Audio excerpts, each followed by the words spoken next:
तो भाई सुरक्षा पढ़ रहे हैं आज। सुरक्षा हम किस चीज़ से समझ रहे हैं? अपनी खतरों से। तो खतरे ऐसा नहीं है कि वो आपको दिखाई देंगे, वो विद्यमान रहते हैं। पर साथ साथ ये समझना जरूरी है कि जितने भी एक्सीडेंट होते हैं, खतरों से क्या होगा? एक्सीडेंट हो सकते हैं, है ना। जितने भी एक्सीडेंट होते हैं वो हमारी लापरवाही से होते हैं। और लापरवाही 3 श्रेणियों में मैं बांटता हूँ। पहली श्रेणी, या तो हमें खतरे का पता ही ना हो, हमें पता ही नहीं खतरा है भी या नहीं है, अनजान है। या फिर हमें खतरे को हमने कम आंक लिया कि भाई खतरा है तो, लेकिन कम है, कोई दिक्कत की बात नहीं है, दुनिया कर रही है हम भी कर लेते हैं। जैसे दुनिया बिना हेलमेट के चल रही है, हम भी चल पड़ते हैं बिना हेलमेट के। खतरे को हमने कम आंक लिया। और तीसरी श्रेणी ये है कि हमने अपने आप को ओवर कॉन्फिडेंट कर लिया कि मुझे मोटरसाइकिल खूब चलानी आती है और मैं तो लहरा के चलूँगा इसको सांप की तरह। जब हम इस तरह की कोई लापरवाहियाँ करते हैं तो हमारे खतरे बढ़ने लगते हैं, तो एक्सीडेंट होते हैं। एक्सीडेंट को क्रिएट किया जाता है, वो अपने आप नहीं होते। अब एक्सीडेंट होने की 2 कारण हो सकते हैं बेटा। पहली चीज़, हम इससे मना नहीं कर सकते कि एनवायरनमेंट में, यानी कि वातावरण में, पर्यावरण में, पर्यावरण का क्या मतलब है? यहाँ पर पर्यावरण का भाव क्या है? कार्य क्षेत्र में खतरे होंगे, खतरे हैं वहाँ। मान लो आप क्लास में बैठे हैं, ये बीम दिखाई दे रहा है आपको ऊपर, ये पिलर दिखाई दे रहा है, जो पिलर ऊपर जा रहे हैं दीवार के अंदर। ये बीम अगर पिलर के ऊपर पूरा नहीं हमने कर रखा है ना, तो उस छत का वजन एक खतरा आ जाता है। मान लीजिए ये मेरी टेबल है, इस टेबल के अगर ये शार्प कॉर्नर होंगे तो चोट लग सकती है ना। आप जिस चेयर पे बैठे हैं उसमें कील निकली होगी तो कपड़े फट सकते हैं ना, चोट लग सकती है ना। ओके, तो खतरे 2 तरीके के होते हैं। एक तो एनवायरनमेंट में है, मतलब वो है खतरनाक, मतलब जैसे बिजली का तार है, उसके बिना हमारा काम नहीं चलता, विद्युत के बिना हमारा काम नहीं चलेगा। तो विद्युत को एक जगह से दूसरी जगह ले जाने के लिए हमें तार करने पड़ेंगे, उसका जंक्शन बॉक्स भी बनाना पड़ेगा, उसकी मेंटेनेंस के लिए उसको खोलना भी पड़ेगा। तो खतरे तो हैं, राइट। तो एक श्रेणी के खतरा तो है एनवायरनमेंट में विद्यमान है, और दूसरी श्रेणी का खतरे जो हैं वो हमारे व्यक्तिगत लापरवाहियाँ हैं, जिनकी मैं 3 श्रेणियाँ आपको बता चुका हूँ। या तो हमें पता ही नहीं है, या हम उसको कम आंक रहे हैं, या अपने आप को ज़्यादा बड़ा शेर मान रहे हैं कि हमें कुछ नहीं हो सकता। ये 3 श्रेणियाँ हैं, ठीक है। इसके लिए इंजीनियरिंग आती है, मतलब हम डिज़ाइन ऐसा करें कि उन खतरों को कम कर दिया जाए। हम खतरों को कम कर सकते हैं, यानी कि एक्सीडेंट होने की संभावनाओं को कम कर सकते हैं। यहाँ पर आता है इंजीनियरिंग, सारा डिज़ाइन वाला मामला आता है। और यहाँ आता है आपका पर्सनल, ये आपकी तैयारी में आता है, वो आता है ट्रेनिंग जो आपको दी जा रही है, थ्योरी। एक तो हुआ कि खतरे तो हैं, विद्यमान हैं, उनको भी डिज़ाइन ऐसा करा जाए कि कम से कम एक्सीडेंट हो जाए। और दूसरा, आप लोगों को ऐसा तैयार किया जाए और आपको ऐसे स्टैंडर्ड बताए जाएं, काम करने के तरीके ऐसे बताए जाएं कि आप अपनी बेवकूफ़ी से या लापरवाही से उन खतरों के चपेट में ना आ जाएं। तब हम इलेक्ट्रीशियन को बताते हैं कि इंसुलेशन क्या है, तारों को कैसे जॉइंट लगाना चाहिए, उसके ऊपर कैसी टेप लगानी चाहिए। ये आपका सारा का सारा थ्योरी में आता है। बात समझ में आ रही है? आपने बहुत जगह देखा भी होगा कि तार खुले हुए रखे हैं, काम चल रहा है लोग बागों का, पर वो थ्योरी में कभी नहीं आपको पढ़ने में मिलेगा। वो काम करने के स्टैंडर्ड नहीं है। आपको कार्यस्थल के लिए जब तैयार होना है तो थ्योरी पे भी पूरा ध्यान देना है। ये वाला पार्ट आपका नहीं है। मोटे मोटे तौर पे आप किसी मशीन को यूज़ कर रहे हैं तो उस पर सेफ्टी गार्ड लगा हुआ आएगा अगर कोई मूविंग पार्ट उसके अंदर है तो। ये बात समझ में आ रही है? ये चीज़ आपको मिलेगी। हमारा काम है आपको यहाँ पर सुरक्षा की नज़र एक प्रदान करना, आपको ट्रेन करना आपकी ट्रेड में, क्योंकि उस ट्रेड में खतरे होंगे। और अगर आप ट्रेंड हैं, आप अगर उन खतरों को समझते हैं और कैसे काम करने के तरीके होते हैं स्टैंडर्ड में, अगर वो आप जानते हैं तो आप उन खतरों को कम कर देंगे। यहाँ तक बात समझ में आ रही है? ठीक है। अब इन खतरों को आगे हमने 3 मोटी मोटी कैटेगरीज में बांटा है। एक तो है जनरल। जनरल मतलब सामान्य। जनरल श्रेणी में क्या क्या सावधानियाँ? सावधानियाँ मतलब हम खतरों को कम करना चाह रहे हैं। सावधानियाँ सुरक्षा की वजह से ही तो ले रहे हैं, काम करने के तरीकों को हम सावधानियाँ कह रहे हैं। बात समझ में आ रही है बेटा? तो जनरल क्या है भाई? आप हवा पानी होना चाहिए, लाइट होनी चाहिए, काम करने की साफ़ सफाई होनी चाहिए, तेल नहीं बिखरा होना चाहिए, खुली खुली जगह होनी चाहिए काम करने की, ठीक है ना? क्योंकि खुली खुली जगह नहीं, आप भिज भिज के चल रहे हैं तो कहीं ना कहीं लग जाएगी ना, चोट लग जाएगी। ओके। दूसरी श्रेणी क्या है? व्यक्तिगत, पर्सनल। और यहाँ पर पर्सनल आप ये मत समझना कि आप अपने व्यक्तिगत की बात कर रहे हैं। पर्सनल से यहाँ पर भाव आता है व्यक्ति से। उस कार्यस्थल पर जितने लोग काम कर रहे हैं, आपको सिर्फ अपनी ही सुरक्षा नहीं करनी है, उनकी भी सुरक्षा करनी है ना भाई। वेल्डर वेल्डिंग कर रहा है, खुद तो उसने पहन ली स्क्रीन, पर उसकी चमक दूसरों को भी तो लग सकती है ना। तो सामने एक स्क्रीन रख दो, अगर सामने कोई बैठ के आदमी काम कर रहा है तो, ताकि उसकी आंखों में वो चमक ना लगे। ठीक है, आपने अपनी सुरक्षा तो पूरी कर ली, लेकिन दूसरों की भी तो सुरक्षा पूरी करनी है ना। तो व्यक्तिगत सुरक्षा में आता है कोई भी ऐसी एक्सीडेंट किसको कहते हैं पता है?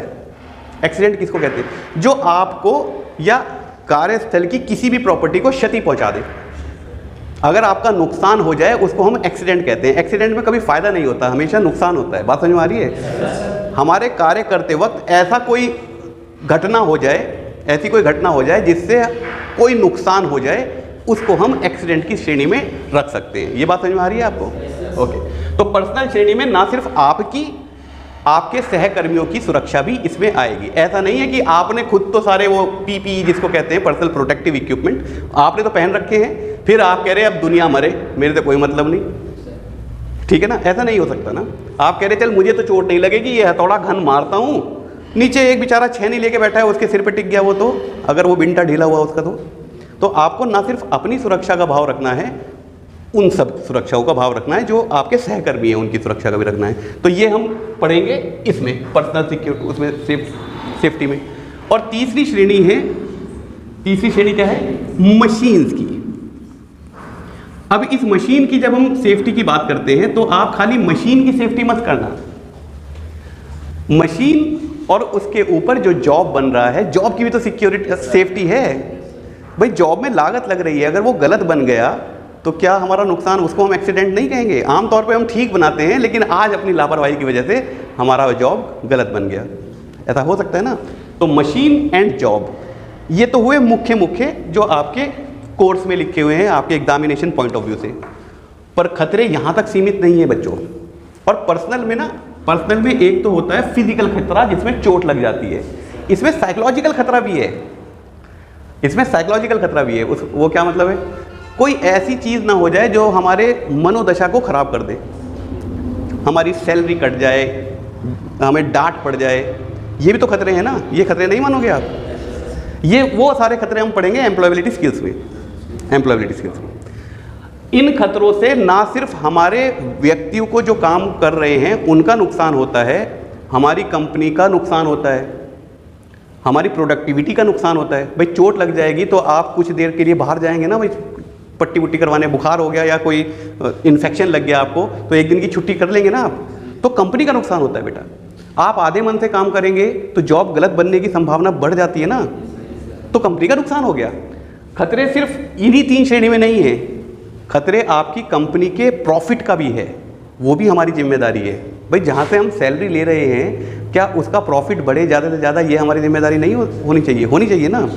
तो अपनी नज़र व्यावसायिक जीवन के लिए बनाना, वो एक तुम्हारा परिवार बनेगा जहाँ पर भी आप काम करेंगे, और उस परिवार के सदस्य के तौर पे आपकी जिम्मेदारी बनती है कि उसके किसी भी नुकसान को आपकी वजह से ना होना पड़े।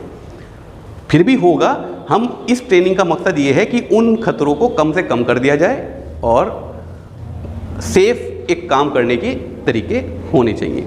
अब इनको एक एक करके समझ लेते हैं। जर्नल की हम बात कर लेते हैं पहले। जर्नल में जो जर्नल खतरे होते हैं उनको कम करने के लिए क्या करना चाहिए?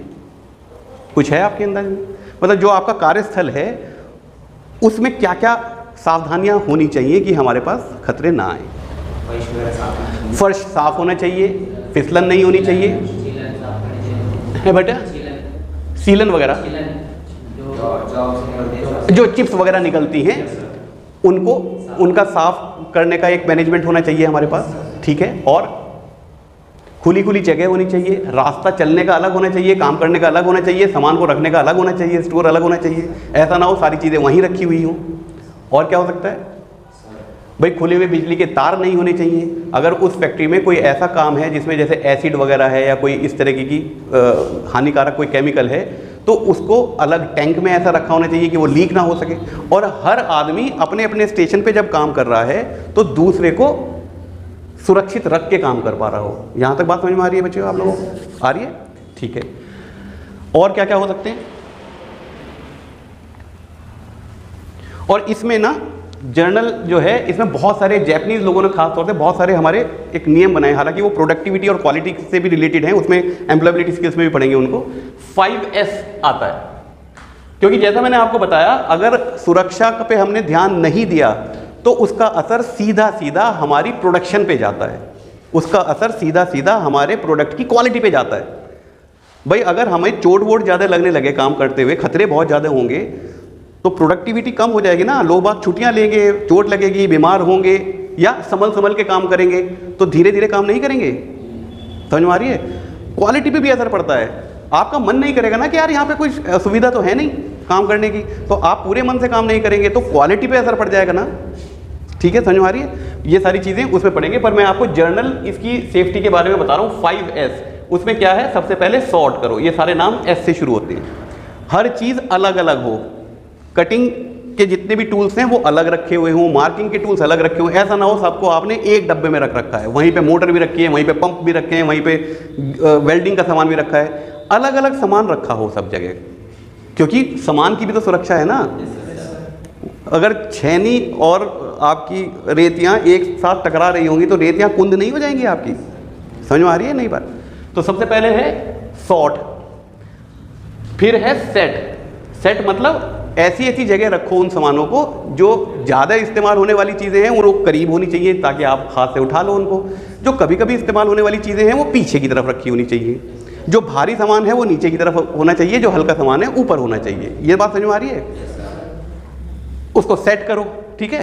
शाइन, शाइन होता है कि चमक में आना चाहिए, ऐसा ना हो हम ढूंढते ही रहें कि वो सामान कहाँ रखा होगा, ढूंढो सब जगह, सब जगह बैनर लगे हुए हों या एक वो चिट लगी हुई हो कि यहाँ पर नट बोल्ट रखे हैं इस साइज़ के, हमें ढूंढना ना पड़े, बार बार उसको गेज से नापना ना पड़े, तो हमेशा वहीं पे रखी होनी चाहिए वो। ठीक है। अगला है स्टैंडर्डाइज। स्टैंडर्डाइज मतलब हर आदमी अपना काम करने के बाद वो टूल कहाँ रखेगा, वो टूल कहाँ से मिलेगा, कौन उसको परमिशन देगा, किससे वो परमिशन लेगा। ठीक है ना, ये सारे हमारे एक मानक तय होने चाहिए काम करने के, ताकि हर बार हमें पता ना हो, मतलब ये पूछना ना पड़े कि भाई ये कैसे होगा, कहाँ, उसे बहुत टाइम जाता है। और आखिर में आएगा सस्टेन। ये 5S एक तरीका है, वैसे तो टोटल प्रोडक्टिव मैनेजमेंट का तरीका है, पर इसकी वजह से हमारी सुरक्षा का भाव आ जाता है। अगर खुली खुली चीज़ होगी, हर चीज़ व्यवस्थित होगी, तो एक्सीडेंट होने के चांसेस कम हो जाते हैं बेटा। ये तो बात समझ में आ रही है आपको? ये सारा कोर्स जो आप 2 साल में पढ़ोगे ना, एम्प्लॉयबिलिटी स्किल्स थ्योरी के साथ बांध के पढ़ना, तब जाके आपको समझ में आएंगी सारी चीज़ें कि क्यों पढ़ाई जा रही है, क्योंकि सारी चीज़ें एक साथ काम करेंगी जब व्यावसायिक जीवन में आप जाओगे। ठीक है, तो ये हुआ। जर्नल में हम बात कर रहे थे और क्या क्या हो सकता है। साफ पीने का पानी, साफ शौचालय, हरा भरा कुछ एनवायरनमेंट, ये सारी चीज़ें ऐसी हैं जो आपकी ये सावधानियां आपको रखनी चाहिए। ठीक है भाई, जितनी साफ हवा आपके आसपास रहेगी, और साफ हवा कब रहती है, जब हरा भरा कोई पेड़ पाड़ होंगे तभी तो साफ हवा होगी, वरना वहाँ तो धुआं ही धुआं होगा ना सब जगह, वहाँ तो शोर ही शोर होगा। जितने पेड़ लगाओगे वो आपकी शोर की वाइब्रेशन को भी एब्जॉर्ब कर लेते हैं, तो शोर को थोड़ा कम कर दिया जाता है। तुमने देखा होगा खाली कमरे में आवाज़ बड़ी गूंजती है, पर पर्दे वर्दे अगर लगा दो वहाँ पर तो आवाज़ कम गूंजना शुरू हो जाती है, क्योंकि एक्स्ट्रा आवाज़ को एब्जॉर्ब कर लिया जाता है। इस साइंस को एकॉस्टिक कहते हैं, वो अलग हो जाएगा, उसको अभी नहीं पढ़ रहे हैं। ठीक है, ओके। तो जर्नल हम समझ गए। अब पर्सनल। पर्सनल में बहुत सारे हमारे पास सेफ्टी इक्विपमेंट्स होते हैं, उसको हम क्या कहते हैं, PPE, पर्सनल प्रोटेक्टिव इक्विपमेंट। ठीक है, वो मैं पहले भी आपको बता चुका, सिर के लिए हेलमेट, आंख के लिए चश्मा या स्क्रीन, कान के लिए ईयर प्लग, मुंह के लिए रेस्पिरेटर या मास्क, और साथ साथ एक वो चिमनी देखी है आपने, अगर धुएं में कोई काम कर रहा है, जैसे वेल्डिंग काम कर रहे हैं, तो हम अगर बहुत ज़्यादा धुआं है तो हम एक अलग से एग्जॉस्ट चिमनी लगाते हैं, ताकि सारा धुआं उसमें, तुमने मॉडर्न किचन में अगर कभी देखा हो तो चूल्हे के ऊपर एक चिमनी होती है जहाँ वो सारा सक करके बाहर निकाल देती है, ताकि आपका वातावरण जो है वो साफ रहे। ठीक है, तो हमने यहाँ तक की बात कर ली। उसके बाद धड़ के लिए एप्रन होता है, ग्लव्स हाथों के लिए, आर्म गार्ड्स होते हैं आपकी बाजुओं के लिए, लेग गार्ड होते हैं आपके पैरों के लिए। अगर ऐसी किसी जगह आप काम कर रहे हैं जहाँ पर पैरों पे चिंगारियाँ या छींटें आ सकती हैं, तो आपको बचाने के लिए लेग गार्ड होते हैं, लेदर के बने होते हैं आमतौर पे। और पैरों के लिए सेफ्टी बूट्स, शूज़ तो वो भी हो सकते हैं ना जो हमने पहने हैं, सेफ्टी लेदर बूट अलग होते हैं, उनका सोल ऐसा होता है कि वो बहुत गर्म चीज़ों पे भी पिघलते नहीं है। इन जूतों को लेके आप जाओगे ना और कोई इलेक्ट्रोड तभी ताज़ा ताज़ा आपका वहाँ पे गिरा हुआ होगा तो आपके सोल पे वो उसको पिघला देगा आपके सोल को। सेफ्टी बूट्स थोड़े से अलग होते हैं, वही पहनने चाहिए। यहाँ तक बात समझ में आ रही है? उसके अलावा पर्सनल सेफ्टी में क्या आएगा, बाल बड़े ना रखो। और अगर बड़े हैं भी ना भाई, मैं आपको कैसे कह सकता हूँ फैशन ना करो, फैशन करो, मैं खुद बड़े रखता हूँ तो आपको कैसे मना कर सकता हूँ। लेकिन उन बालों की सेफ्टी को हेलमेट से बचा के रखो, राइट। बहुत ज़्यादा अंगूठी, चेन और कड़ा वड़ा ये सब नहीं पहनना होता है, क्योंकि ये फंस सकते हैं बेटा, काम करते हुए ये फंस जाते हैं। ये बात समझ में आ रही है? इसके अलावा आपकी बटन शर्ट के लूज़ ना हो, लूज़ कपड़े मत पहनो, और आप स्लीव्स मतलब ऐसे ढीली वीली ना हो, नीचे बेल बॉटम आपकी ज़मीन पे रगड़ के ना चल रही हो। ये सारी चीज़ें आपको ये तो समझ में आ रहा होगा, ये बिना बात का बोझ है हमारे ऊपर। बोझ तो हो गई ना।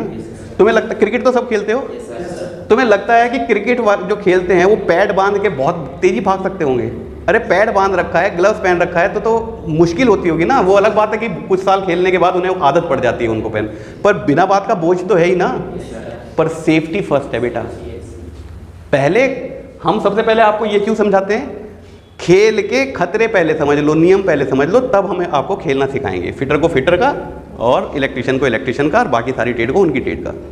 पहले खेल के नियम तो समझ लो कि क्या क्या खतरे हैं। सेफ्टी हमेशा फर्स्ट रहेगी, ठीक है? बात समझ में आ रही है? तो ये कुछ चीज़ें हमने पर्सनल सेफ्टी में पढ़ ली। अब बात करते हैं मशीन्स की। मशीन्स फाउंडेशन पे फर्मली ग्राउंड में अटैच होनी चाहिए, ठीक है? मशीन की कुछ कैपेसिटी होती है, हर मशीन की अपनी कैपेसिटी होती है, उससे ज़्यादा उस पर भार नहीं डालना होता है। उसके कुछ सेफ्टी प्रिकॉशंस होते हैं, सावधानियां होती हैं, उनको कभी नज़रअंदाज नहीं करना होता है। उन पर गार्ड्स लगे हुए होते हैं, मूविंग पार्ट्स पर हमेशा कवर या गार्ड्स लगे होते हैं, उनको अपनी जगह पे लगाकर ही मशीन को चलाना होता है। चलती हुई मशीन को हाथों से नहीं रोकना होता है। कट लगाते हुए या जॉब की भी सुरक्षा की अगर साथ साथ बात कर लें तो कट लगाते हुए जितना आपकी मशीन की कैपेसिटी है उतना ही कट लगाएं। फॉर एग्जांपल इलेक्ट्रिशियन वालों के लिए मैं कह रहा हूँ, 1 HP की मोटर को आप वहीं इस्तेमाल कर सकते हो ना जहाँ पर उतना लोड आ रहा है जो 1 HP की मोटर ले सकती है।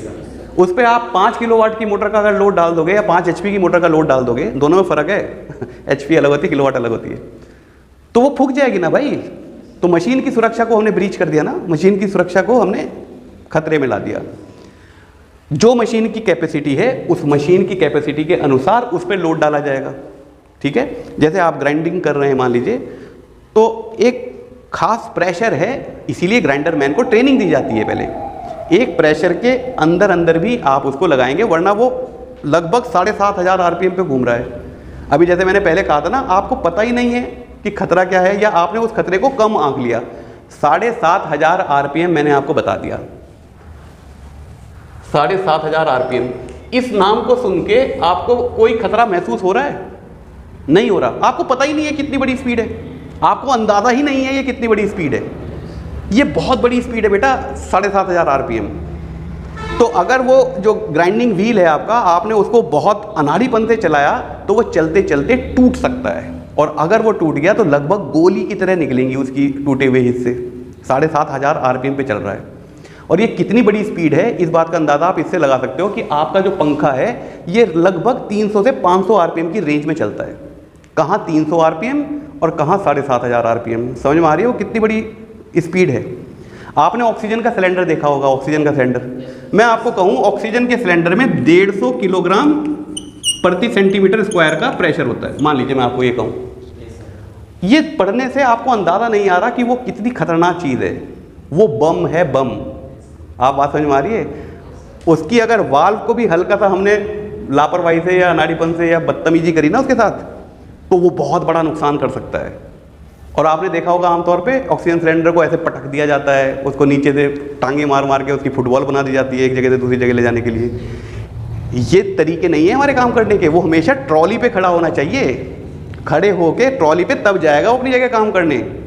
और उसके आसपास कोई ऐसी चीज़ ना हो कि जहाँ पर कटिंग भी हम जब कटिंग करते हैं ऑक्सीजन सिलेंडर को यूज़ करके, तो उसकी जो हॉस पाइप है वो इतनी लंबी होती है कि कटिंग दूर जाके होगी, उसके आसपास हम इतनी गर्मी पैदा नहीं कर सकते, क्योंकि अंदर गर्मी से वो गैस का प्रेशर और बढ़ सकता है, हो सकता है उस सिलेंडर की कैपेसिटी से बाहर निकल जाए वो, तो सिलेंडर ब्लास्ट हो सकता है।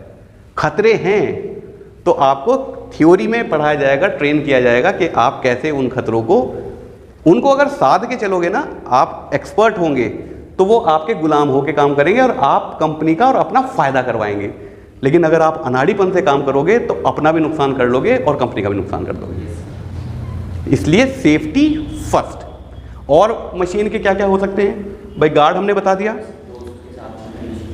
जितने भी टूल्स हैं वो अच्छी कंडीशन में होने चाहिए, घिसे पिटे नहीं होने चाहिए, टूटे फूटे नहीं होने चाहिए। अगर हैंड टूल की बात कर रहे हैं तो हमारा जॉब भी खराब हो जाएगा, हमें चोट लग जाएगी।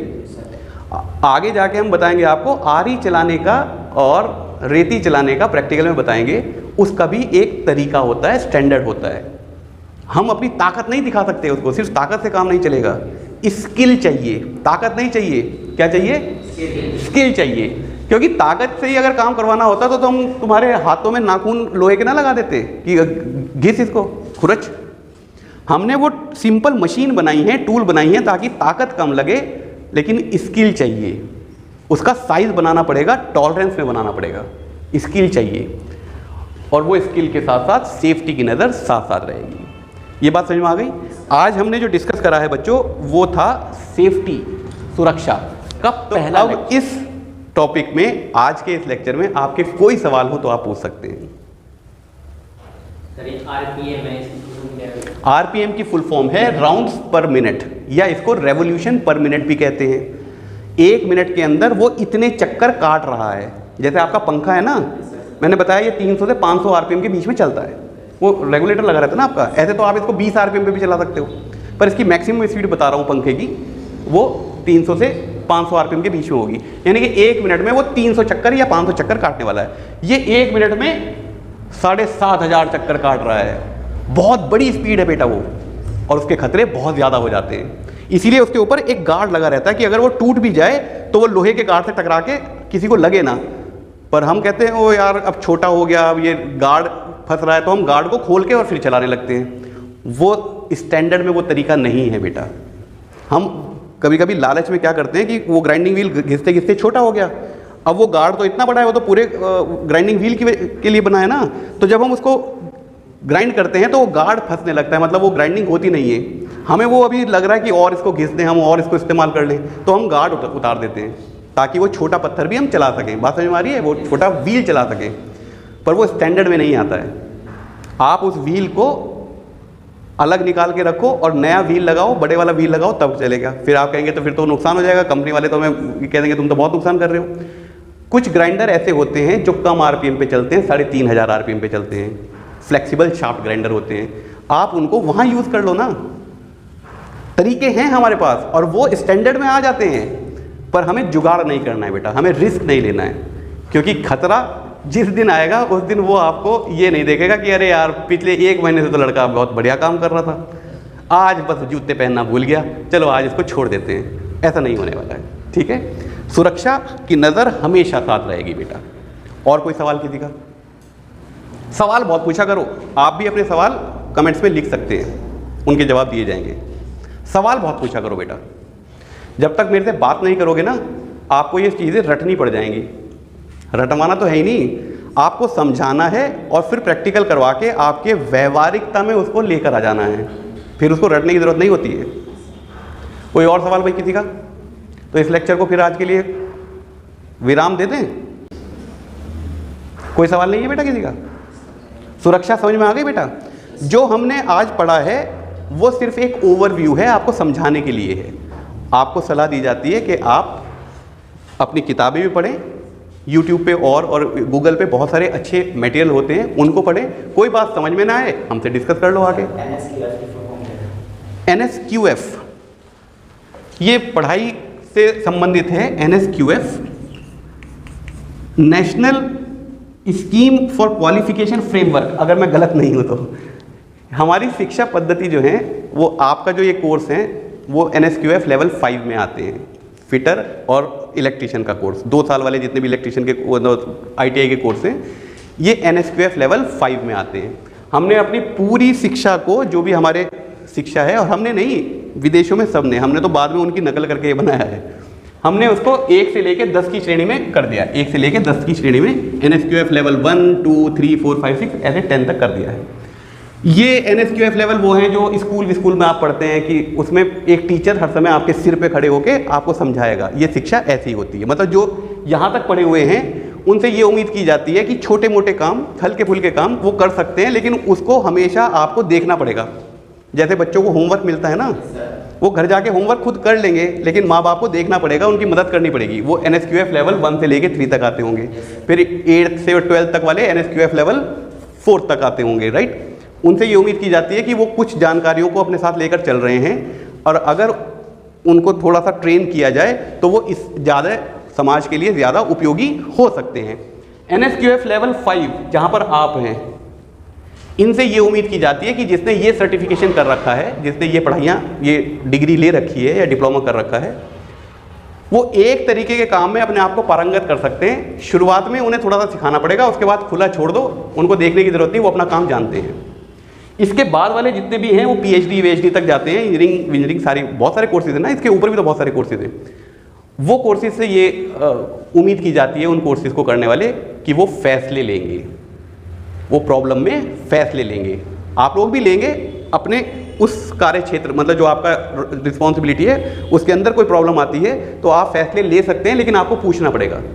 इनको पूछना नहीं है, इन्हें फैसले लेने हैं और आपको बताने हैं कि क्या होना है। बात समझ में आ रही है? NSQF जो है हमारे पूरे शिक्षा पद्धति के अलग अलग लेवल्स हैं कि कौन से लेवल से पास होने के बाद क्या उम्मीद की जा सकती है आपसे। बात समझ में आ गई बेटा? और कोई सवाल आपका? पर इस NSQF का सुरक्षा से कोई मतलब नहीं है। आपने शायद पहले वाली चीज़ पढ़ ली उससे। हाँ ठीक है, आप पूछो, सवाल पूछो। सवाल पूछने में कोई दिक्कत नहीं है। आप इस टॉपिक का पूछो, जो आपके दिमाग में आज सवाल आ रहा है वो आज ही पूछो, क्योंकि कल तक भूल जाओगे उस सवाल को। कोई और पूछना चाह रहा है? कोई सवाल है किसी का? मेरी बच्चियों, आप नहीं पूछोगे कोई सवाल? अच्छा, समझ में आ गया बेटा? कोई चीज़ ऐसी तो नहीं है जो समझ में ना आई हो?